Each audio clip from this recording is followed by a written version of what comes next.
Briefly to explain the higher education system in Bosnia and Herzegovina, but first I will start with our ministries. And in most countries you talk about one ministry, a single ministry responsible for education, including higher education.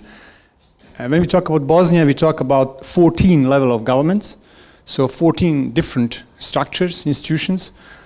But I will start from the top. At the top, there is a Ministry of Civil Affairs, education sector, but that ministry is in charge of has a coordinating role to play. But it doesn't have a constitutional authority for higher education issues, including any educational issues, so only coordination. But then, as you know, Bosnia is composed of two parts, two entities, plus district Brčko. So in the federation, there are 10 cantons, and each of the 10 cantons, I think this microphone is not, it's okay. There are 10 cantons, and each of the cantons, they have their own parliaments and their own ministries, including ministries of education. And these ministries have full authority for education. So they're competent authority in the federation. And of course, within the federation, there is a federal Ministry of Education and Culture, and that ministry doesn't have a constitutional authority for education, but only plays a coordinating role. Of course, there is a Ministry of Education and Culture of Republika Srpska. In that entity, it has full authority for education.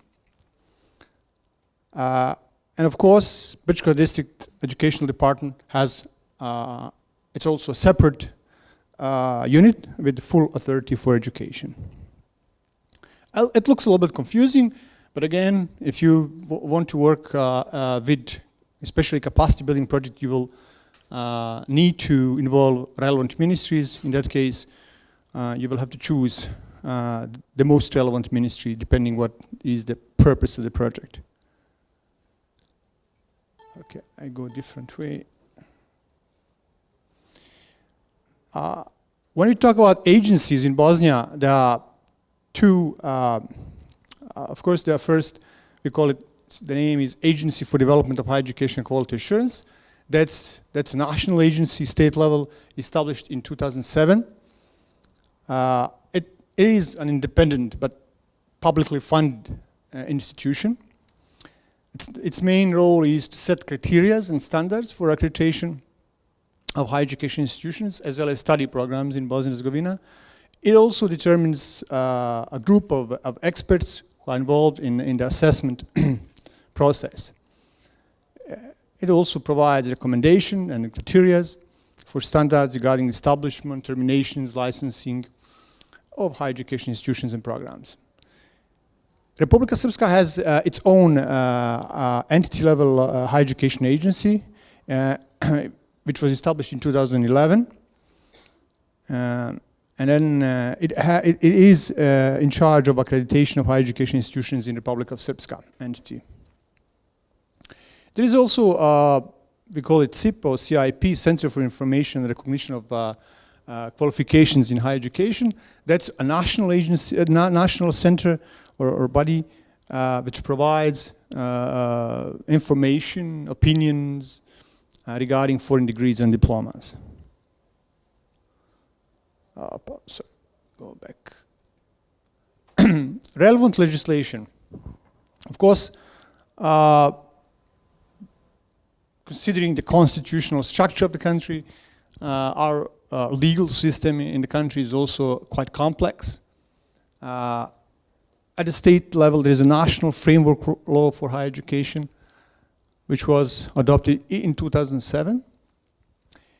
Basically, this law provides a framework for the establishment of main principles in higher education, as well as responsibilities of relevant bodies, institutions, authorities, etc. But it also set methods for quality assurance in higher education. And also within this framework law, two agencies that I mentioned in the previous slides were established, including Higher Education Agency and also Center for Information Recognition. These two national agencies were established within this framework law. Of course, each of the 10 cantons have their own laws on higher education. Of course, and then in Republika Srpska, there's an entity law on higher education as well, which was adopted in 2010. I also mentioned here, you see one decision and standards and norm of higher education, as well as strategic documents for higher education, but they are a little bit outdated now. Okay, sorry, there are some more slides. Maria, can you just, this goes, one more? One more? Yeah, I think that the next slide, it's this one. Here, briefly, I just explained on this slide, in Bosnia and Herzegovina currently, there are 49 higher education institutions in total, including 10 public and 39 private higher education institutions, or privately funded, let's call them. Of course, the structure, organizational structure of these institutions is different. Also the size of each of these institutions is different. Also other features of these higher education institutions are very different. So in total, but speaking of these 10 public higher education institutions, actually 8 are universities and 2 are, we call them colleges or visoke škole. So, you know. And of course, out of these 8 public universities, almost half or 50%, now it's a bit of a changing situation because some of them are in the transitional process, but 3 are decentralized, we call them organizations, although they are in the process of integration. I would not say centralization, but integration. I'm talking about University of Sarajevo, Cemal Bilić University of Mostar, and University of Mostar. And of course, we have 5 centralized institutions, universities, including University of Zenica, Tuzla, Bihać, Banja Luka, and East Sarajevo. So, of course, I would just briefly mention that these 3 decentralized institutions are currently in the process. Over the last year, the process has started. They are currently in the process of centralization or integration, they call it.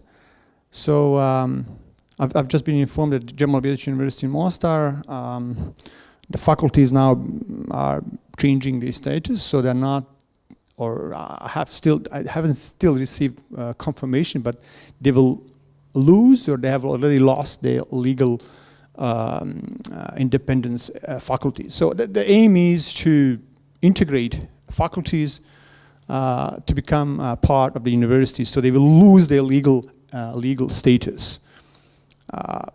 But of course, regardless of their legal status, when it comes to the Erasmus Plus, and it was the case before with Tempus, higher education institutions can participate, only universities, not faculties or individual units, regardless of their status. So, but again, I will also say here, when we talk about these institutions, we should mention also the treasury system in Bosnia and Herzegovina. And some of these institutions are operating under the treasury system, which is not so flexible, and some of them think it's very rigid. But again, if you deal with institutions operating under the treasury system, and then explicitly we are talking about University of Tuzla, Bihać, Banja Luka, and East Sarajevo. Banja Luka and East Sarajevo have more flexibility. Universities are allowed to have individual, independent accounts, so it's easier for them to manage projects.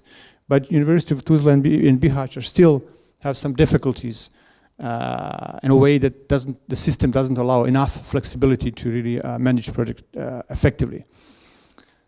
Of course, the list of at this link you will see you will find the list of all licensed higher education institutions, and again the process of accreditation is currently ongoing in Bosnia and Herzegovina. I think 18 institutions have been accredited. Others are in the process of accreditation. But again, you can check this link and see if new institutions are added on the list. It will be ongoing. I don't know if I have any more slides, but again, I had previous slides, but since we are limited to have only 5 slides, basically you will see here, there is one cycle. Higher education system in Bosnia and Herzegovina is, under the framework law which I mentioned, is organized at 3 cycles, the first, second, and third. The first cycle leading to an undergraduate bachelor degree or equivalent. It usually lasts 3 to 4 years and carries between 180 and 240 credits. Of course, medical sciences are exceptions, which can comprise of up to 360 credits.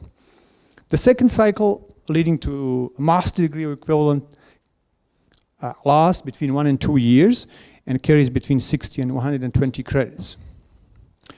The third, leading to a PhD, lasting 3 years and comprise 180 credits. These are basically the key information about higher education system, our key institutions. And again, I think most of you, especially from the region, already know our institutions, especially the public ones. And if you plan to work with them, and if you have any questions regarding any issues regarding our education system, our higher education institutions, or anything, we are always happy to help you with that. Thank you for your attention.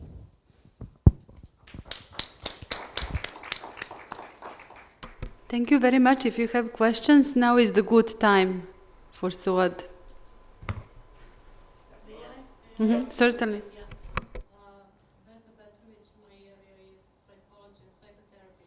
My question is there some special topic area that Bosnia and Herzegovina is especially interested in the area of education? Yes, I would just highlight development of national qualification framework is one of the topic priorities, key priorities. There are some projects, including some EU delegation supported projects in our country, but also some campus projects ongoing. Some of them are in the last phase of implementation. They address this topic, development of the national qualification framework, but this is an important topic, and still there's a lot to be done in that particular area. So, of course, quality assurance is another area which is related to this, but we need also, at least the feedback that I'm getting from our institutions, there is still a lot to be done to improve quality assurance in general in Bosnia and Herzegovina. So quality assurance, development of higher education framework, and of course the third area is developing better links with the labor market. So this is what I think it's common for the whole region, but again, our graduates lack practical skills, and of course our curricula needs to be adjusted to better fit the labor market needs. So encouraging cooperation between higher education institutions and other relevant institutions, especially businesses, is one of the topics that we also are looking forward to work with. And of course, these are all areas for capacity building project that if you want to work in that one, of course, but if you want in other areas, it's also. But these are, I would say, three probably the most relevant currently. Thank you. Please, a little more information about two public high schools, Vyšša škola. What legal status of the schools? Is this in system of higher education schools, or is this autonomous? I will have to check it honestly to see in particular what their legal status is, but they are considered Vyšša škola, offering only the first cycle studies. But sorry? Yeah, it's called bachelor equivalent. Sometimes they have different names, but you know it's the first cycle studies only. You know, but if you want, in particular, I will check that. The detailed information about the study programs they're offering, and also about their legal status. But I don't know by heart, but I will easily check it and let you know. Any other questions?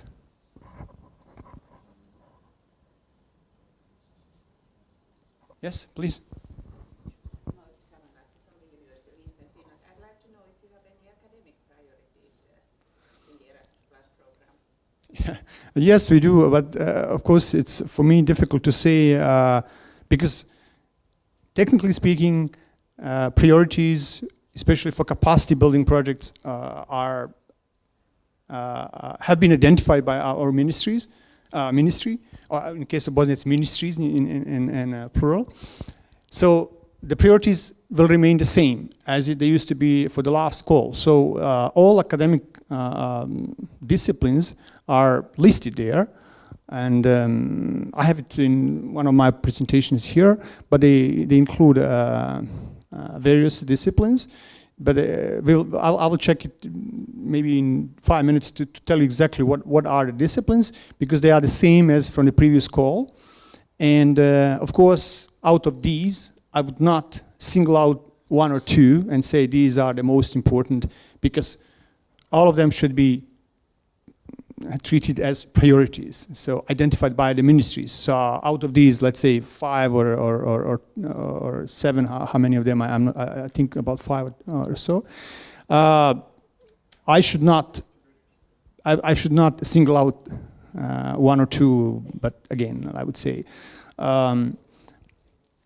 we will show you the list of the priorities. So all these are equally eligible for Erasmus Plus projects for capacity building. Well, of course, I can tell you what it would be my opinion, but that might not be maybe appropriate for me to say what is my personal opinion. Again, we will stick to the formal priorities identified in the call. So let's say.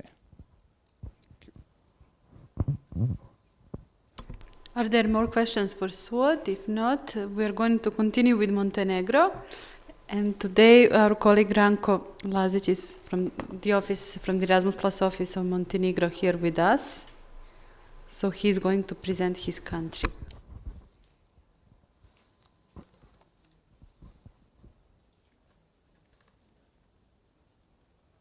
So hi everyone, my name is Ranko Lazic from National Erasmus Plus office from Montenegro.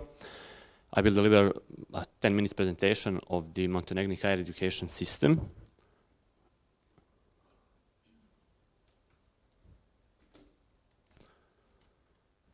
So we have 3 universities. University of Montenegro is only one public university, established in 1974 with 20,000 students. University Mediterranean was a private university as of 2006 with 2,000 students. University Donja Gorica as a second private university as of 2010 with also 2,000 students. Various fields are covered at the higher education institutions: economics, law, political sciences, tourism, languages, engineering studies, natural sciences, biotechnology, humanities, academies, tourism, maritime studies, medicine, pharmacy, architecture, etc. So we have basically 3-cycle higher education system in accordance with Bologna principles. We have 3 years. We have undergraduate studies in duration 3 years, with exceptions in medicine, dentistry, and pharmacy, which lasts 5 or 4 or 6 years. At the second cycle, we have a specialist and master studies in duration of 1 year, 60 ECTS credits, and we have 3 years doctoral studies with 180 ECTS credits. There is some figures on Montenegrin higher education systems. As you can see, almost 5,000 students are enrolled in academic year 2015-2016 in first year at public and private universities. As I have already mentioned, we have 3 accredited universities and 10 accredited individual faculties, 9 private and 1 public individual faculty with a separate legal status.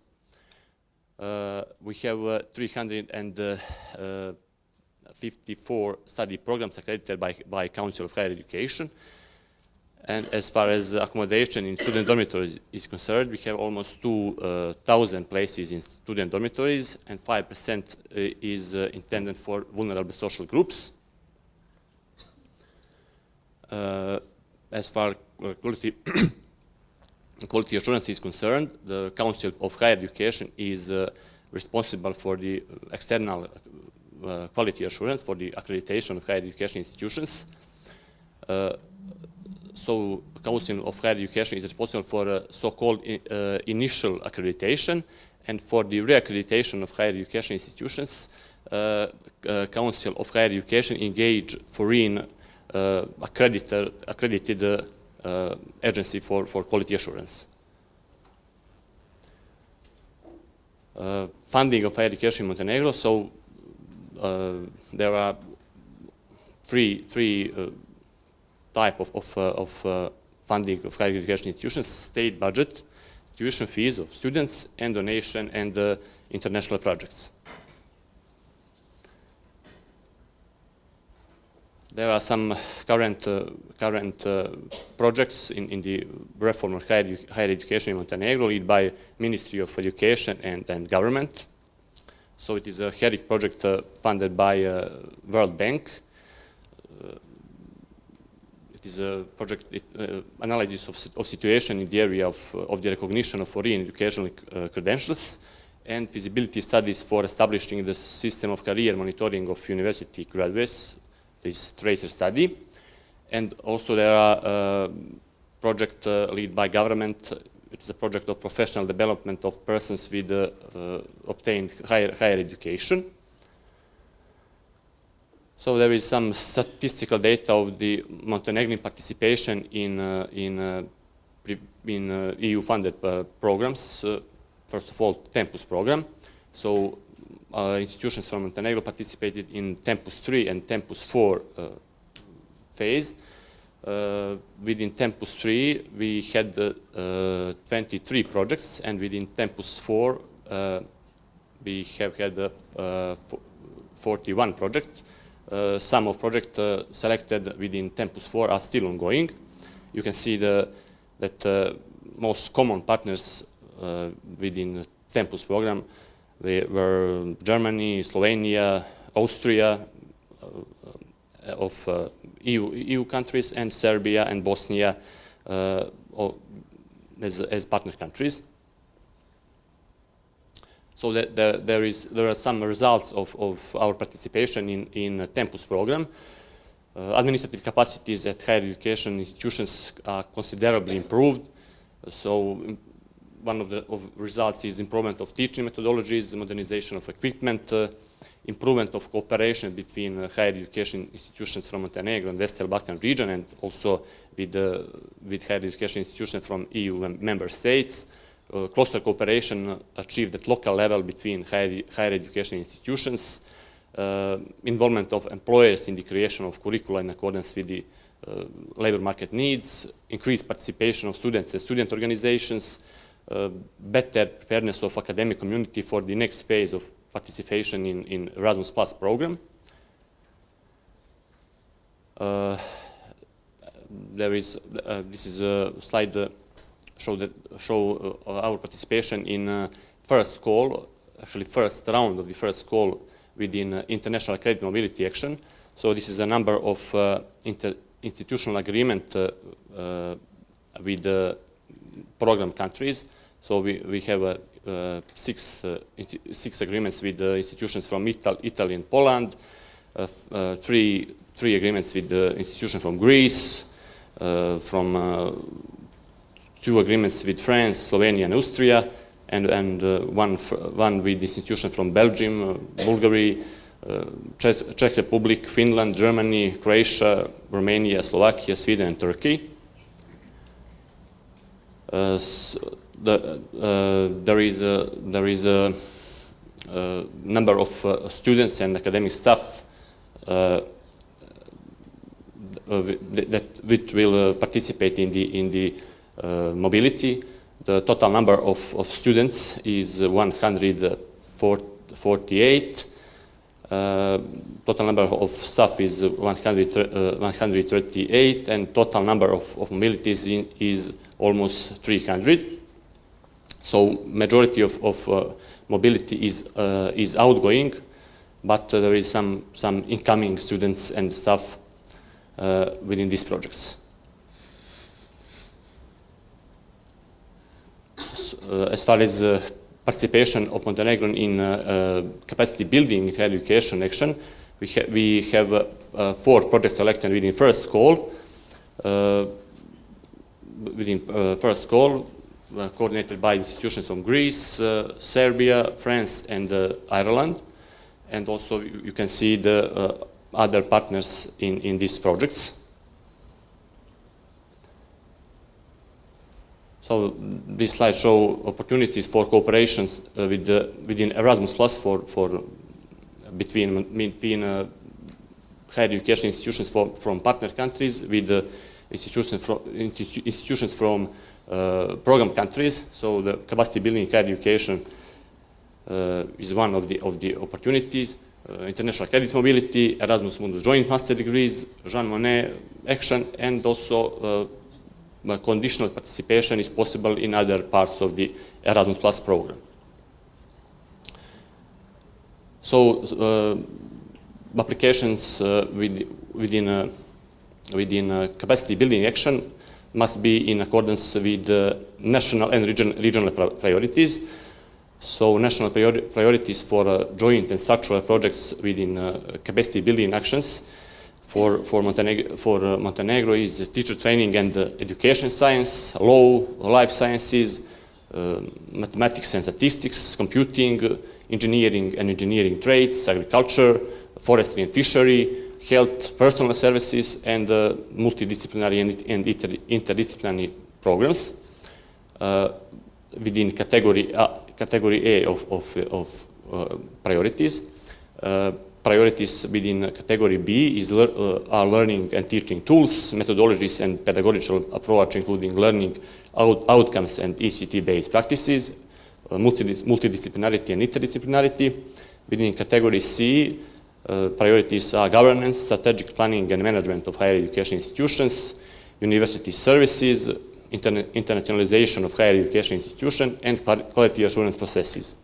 And within category D, priorities are lifelong learning, continuing education, and the university enterprise cooperation. This slide shows regional priorities for Western Balkan countries. Ms. Kikos has already mentioned earlier these priorities, so I will not repeat it. So there are some challenges for future cooperation with not only Nordic-Baltic higher education institutions, but with all program countries' higher education institutions. So for the curricular reference, some of priorities are economics, law, sports and physical education, biotechnology, tourism, arts, languages. Sustainability of funding is also one of the priorities. Improvement of capacities of Council of Higher Education is also a priority. Further improvement of quality assurance system. Reinforcement of newly established Center for Doctoral Studies in Montenegro. Work to enhance employability, lifelong learning, to improve the cooperation with employers, especially in the development of educational programs and development of research capacities of our higher education institutions. So what should be taken into account when planning projects? So national strategic documents should be consulted. So attention must be paid to national and regional priorities. Consult so far implemented project in order to avoid overlapping, and add innovative elements in new projects. So this is the contact details of our office. For any question, you can contact me. So thank you for your attention.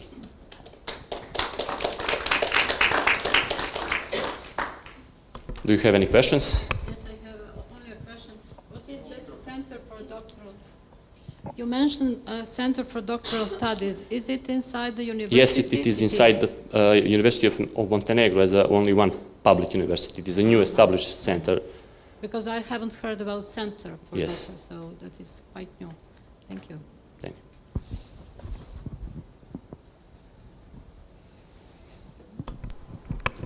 Katarina Felixson from Finland.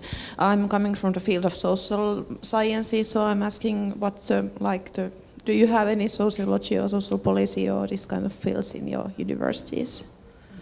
Excuse me, I didn't. So, like the role of the social sciences in your universities, how strong is the tradition of the social sciences in there?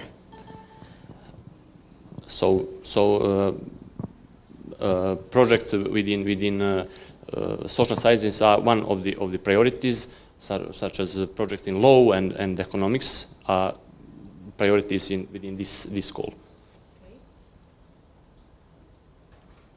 Just interested. So, thank you.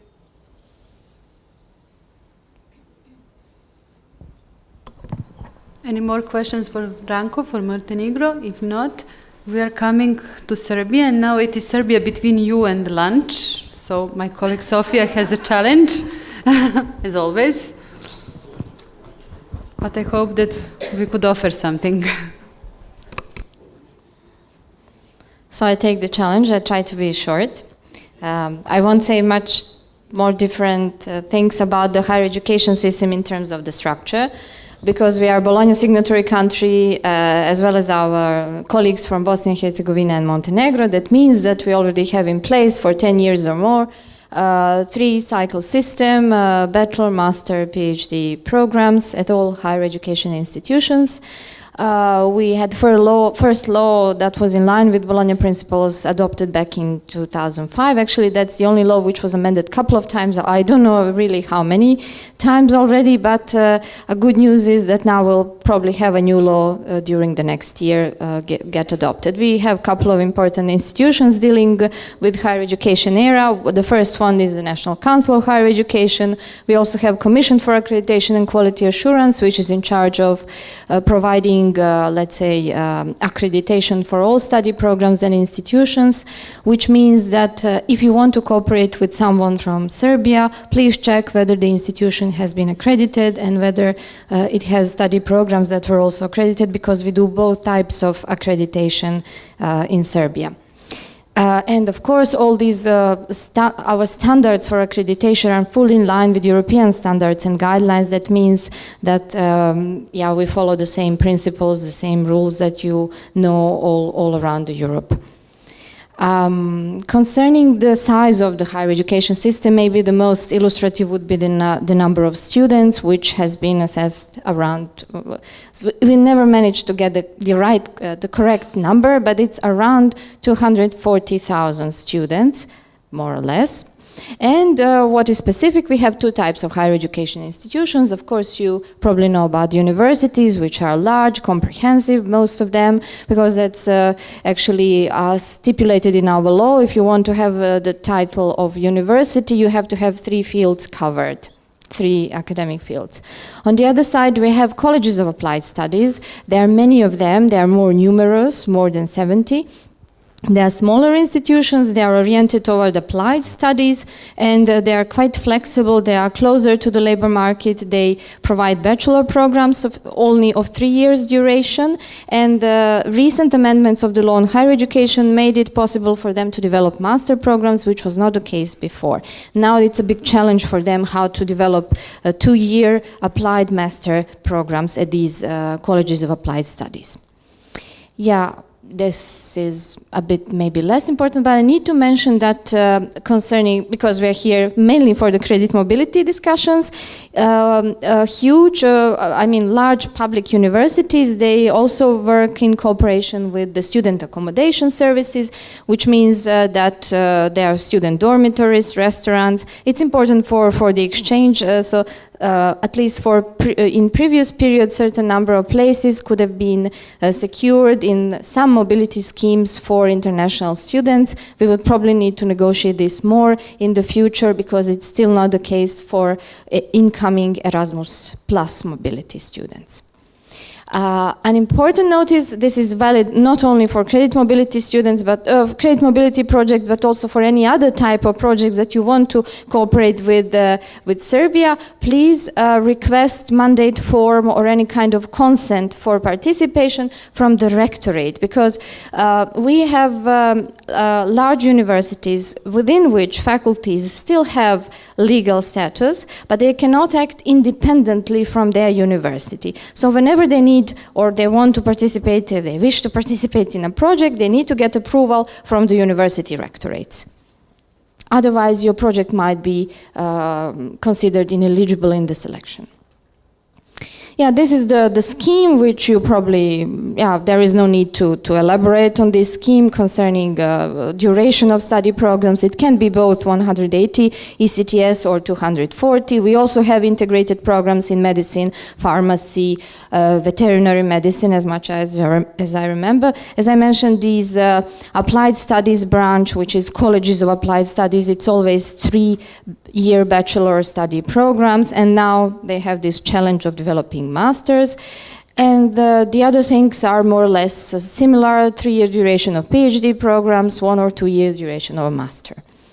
We are participating in Eurydice network, which means that all the information about Serbian higher education system, including higher education, is available in Eurydice type of documents or schemes, where you can find a link with ISKED levels.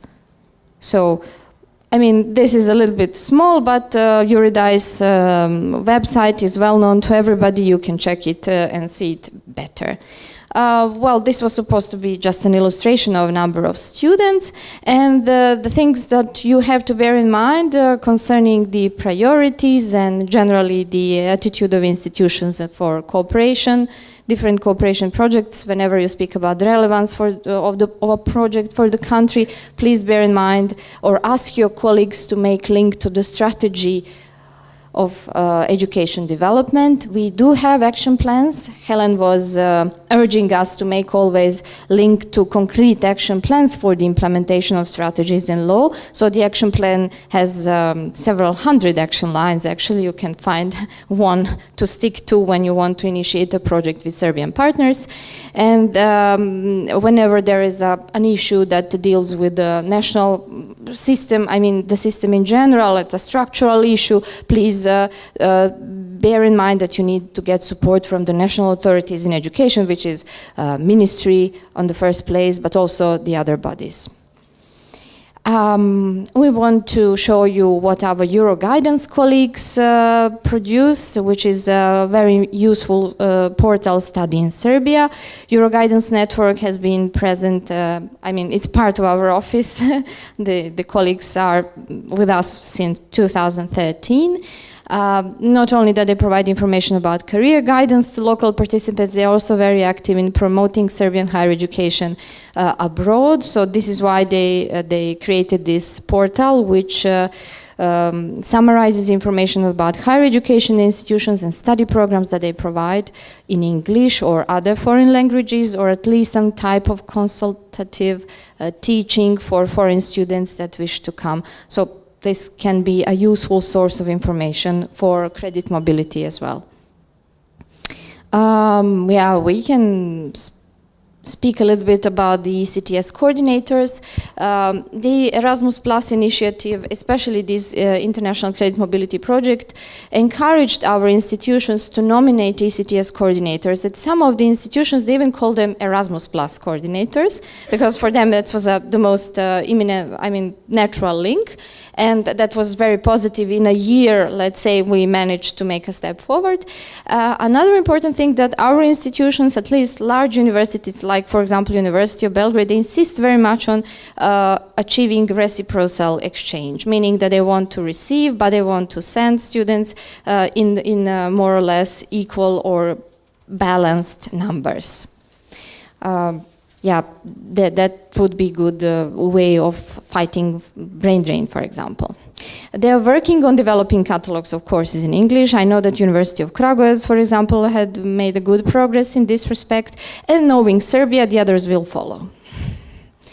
I would just shortly like to remind you that the whole region, we have allocation of 22.7 million euros. We have some money left from the previous call, which means that actually we would have at the disposal for mobility the whole Western Balkans 25 million euros or more, and that the 2nd of February is the deadline for us. Well, Ranko already mentioned that there are other project opportunities, participation opportunities apart from international credit mobility. I won't enumerate them now, especially knowing that the lunch is here. You will get the presentation and all the links available. We summarize them at one last slide. And finally, we want to thank you and say that we are looking forward to cooperation with you, that our office would be at your disposal for any additional, more detailed information.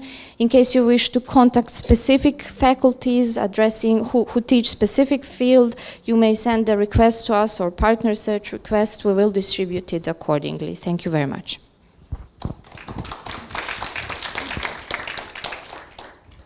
Questions, of course, yeah. Yes, we hope that this was fast and clear. Please.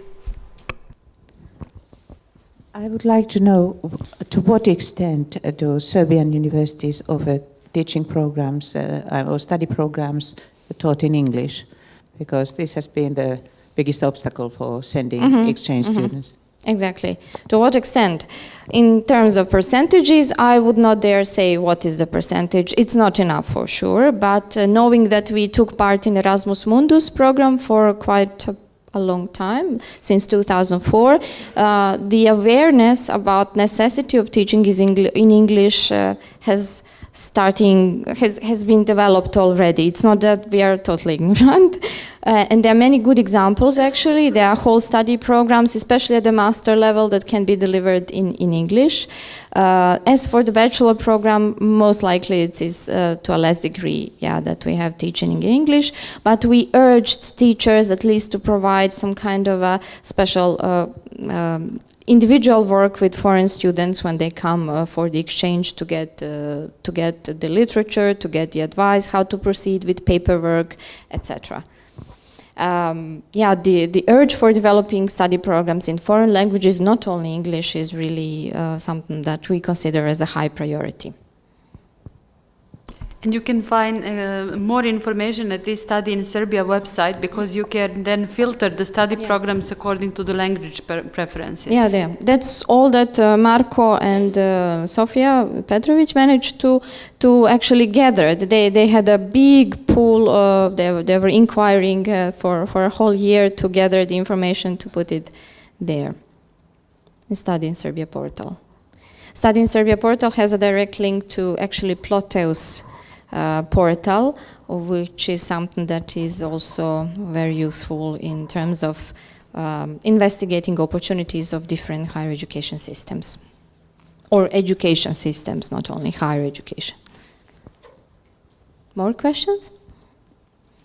Yes? French-speaking programs like in Bulgaria, maybe countries? Bulgaria? Do you have French-speaking tracks? Only a few of them. We had a double degree with NIS in the area of Faculty of Economics in Belgrade, and I think that for a certain period Faculty of Law at the University of Belgrade also provided a master program in EU with Nantes, University of Nantes, yeah. I'm not so sure about the destiny of that program right now. At the same time, it is more difficult for the French language, even though I personally like it. It was my first love. But to be honest, in the process of the globalization, it is not leading in a way that English is. So usually when our higher education institutions are trying to make something in another language, and they are not minorities, because Hungarian is also present in Vojvodina region, they usually try to do it in English. We have some attempts to do it in French as well, even less in German. But these are mostly the languages used. Of course, there are minorities and their languages are also spoken. There is a faculty that provides teacher training in Hungarian, so it is also possible to find other languages. Okay, so I would like to add there is also master program with the faculty in Lyon, Université de Lyon, and with the faculty of University of Art in Belgrade. So there is a master program here in Belgrade, in English and in French also. It's called something with the management and politics. Yeah, management in culture, something like that. I think that's a new program. Maybe it exists about 5 years or something like that. And it's for foreign students also, not only for students from Belgrade. So it's quite a good program. It's our well-informed intern because she's from the Department of French Language and Literature. And yeah, indeed, that is the professor at the University of Arts that is actually the UNESCO chair holder. And she's the one leading the program. Sorry that I forgot about this. Thank you, Minna. More questions, please? Yes, at the back.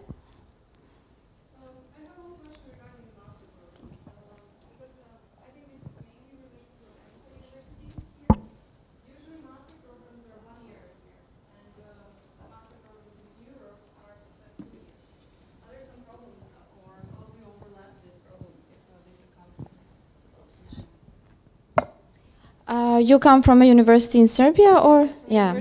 Well, I can tell you some experiences from Tempus project. I'm not a Commission for Accreditation and Quality Assurance. I'm not an academic assessor of projects in Brussels. But what we found out through Tempus project that they always managed to agree. Yeah, indeed, in Serbia over the last few years, these 4+1 scheme becomes dominant. That's because of the issue of funding. Because the Ministry of Finance, Ministry of Education, actually Ministry of Finance, yeah, the government providing the majority of funding for public institutions. They said they can fund only the first level programs, meaning bachelor programs. That's why majority of faculties slowly are turning to this 4+1 scheme. When they have projects with EU partners that have 2-year master programs, they try to make some kind of gradation. They try to arrange recognition of this 4th year of the bachelor program so that they can, for example, after following 1 additional year can get master, which is equal to the master of their EU partners. I can mention the example of, for example, Faculty of Technology in Novi Sad that cooperates with the university, what is it?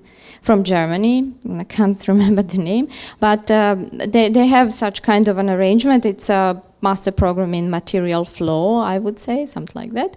And indeed, the students in Novi Sad, they follow 4+1 scheme, while their German partners, they have 3+2, but nevertheless, they can even obtain a double degree if they, for example, after their studies in Novi Sad and after enrolling the program, they spend one semester in Germany, it's possible. So it's a matter of organizational agreement, interinstitutional agreement. There are positive examples, there are negative examples. If you want, you will find, if you really wish to, you can find solution for every kind of situation. Because in terms of possibilities, the Commission for Accreditation and its standards, they do not make any kind of obstacle to you.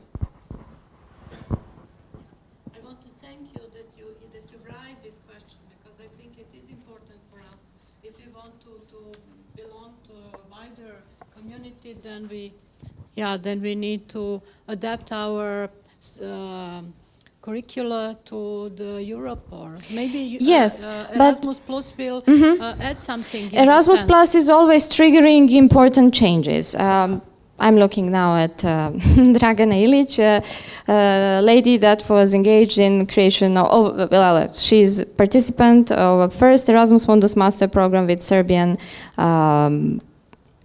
universities. She managed to achieve getting joint diploma because it was a big issue at the time when she launched Astromundus, when they launched together within their consortium Astromundus master program. The thing is that with this new law on higher education that we are expecting to happen in the coming months, and probably during 2016, the way of financing could change, which means that the institutions will no longer think about having a 4+1 scheme being pressured all the time that the state will withdraw funding for master level. could happen that funding will be distributed differently, which means that whether you have 4+1 or 3+2 is no longer important in terms of financing, but then they would be, let's say, pushed more to be comparable with their EU colleagues. That would be a positive development for us in the future, because now there are really not that many study programs following 3+2 scheme. Many are shifting to integrated studies. Exactly. Which is Yeah. becoming more complicated. Yeah, true. 5-year Engineering programs they tend to go that way. integrated studies, which means not it's 5+0. A colleague from Finland, I think, has a question. Erasmus Plus credit mobility is about exchange and not degree studies. So I would like to know whether the Serbian master's degree programs, which are being taught in English, whether they would accept exchange students on a non-degree basis. Well, all the exchange is on a non-degree basis, but the student has to be enrolled into higher education institution, into a study program. So, for instance, it is up to you to agree if you have a student in the 4th year of bachelor studies in Serbia wanting to come to your university and you do not have the 4th year of bachelor studies. It is up to you to agree whether you will accept that student to a third degree, to the 3rd year of your bachelor studies or to the 1st year of your master studies. I would opt for the bachelor studies because the mobility should be done within the same level, the same cycle of the Bologna process, not within the different one.